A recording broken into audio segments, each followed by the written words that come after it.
Assalamualaikum warahmatullahi wabarakatuh. Hello everyone, it's me again, Miss Tri Handayani. Dan lewat video kali ini kita akan membahas materi kita selanjutnya, yakni tentang recount text. Apa itu recount text? Yuk kita simak pembahasannya pada video berikut ini. Namun sebelum itu, silahkan simak kompetensi dasar untuk materi kita kali ini.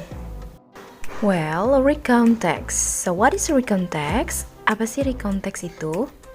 Recount text is a text that retells a story, an experience, or an event that happened in the past. Atau sebuah teks yang menceritakan kembali sebuah cerita, pengalaman, atau kejadian-kejadian yang terjadi di masa lampau. So, yang pasti di sini recount text menceritakan cerita atau kisah yang terjadi di masa lalu atau sudah terjadi sebelumnya. And the purpose of recount text atau tujuan dari recount text, yakni to tell experiences that occurred in the past chronologically with the aim to entertain readers or listeners. Nah, di sini recount text itu sama seperti teks-teks yang lain, yakni memiliki tujuan.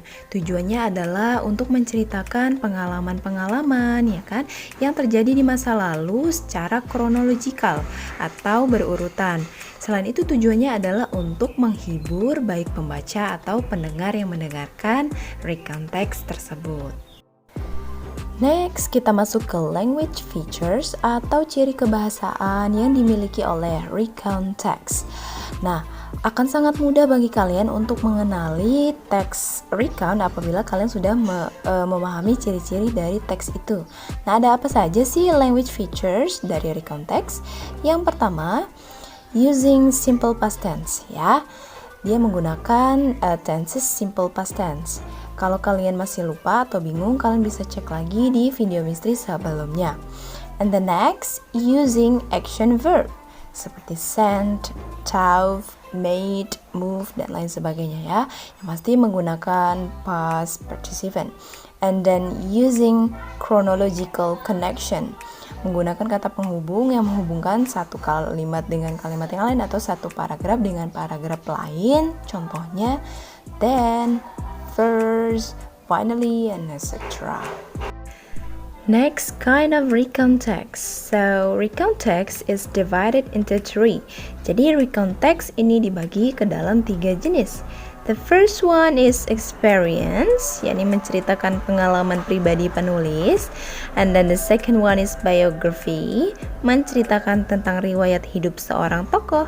And then the last one, historical recount, yakni teks yang menceritakan peristiwa bersejarah yang terjadi di masa lalu.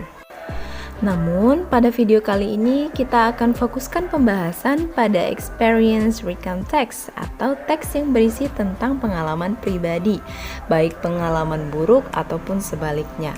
Nah, untuk lebih memahaminya, simak contoh berikut ini. Hello everyone, it's good to see you. Let me introduce myself first. For sure, just call me Fadria. And if you're familiar with me, you should be the one of my students in my entrepreneurship class. So I will skip this introduction. Today, I'm going to tell you about my experience. And if you're wondering about what kind of my experience that I will share to you, just keep on watching. So let's get started. On February 12th, I thought that would be a great holiday because that was a Chinese New Year holiday, right? I didn't celebrate Chinese New Year because I'm not Chinese, but I guess that would be a great time for me to have a me time. But unfortunately, it wasn't as pretty as I've imagined.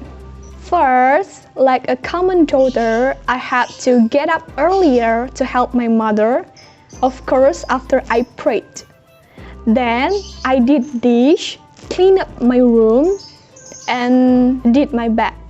After that, I saw my planner and just remember, I had a lot of tasks to do. Sound like homework for students. So I start to finish my homework by giving checklists for each activity. I review content for my lessons, arranged tasks and questions for my students, edit and tag a video for my YouTube, read my journal and another things to do for next week. And also, I didn't forget to pin some notes as a reminder for me. Between those activities, I cook some meals or just drank my favorite milk and yogurt. After I finished all of them, I just realized that the sun already get down and then changed into the moon. So that was a hectic holiday or a busy day for me, but I'm very happy because that was a productive day for me. Well, that's all from me. Thank you for watching and see you on next video. Wassalamualaikum warahmatullahi wabarakatuh.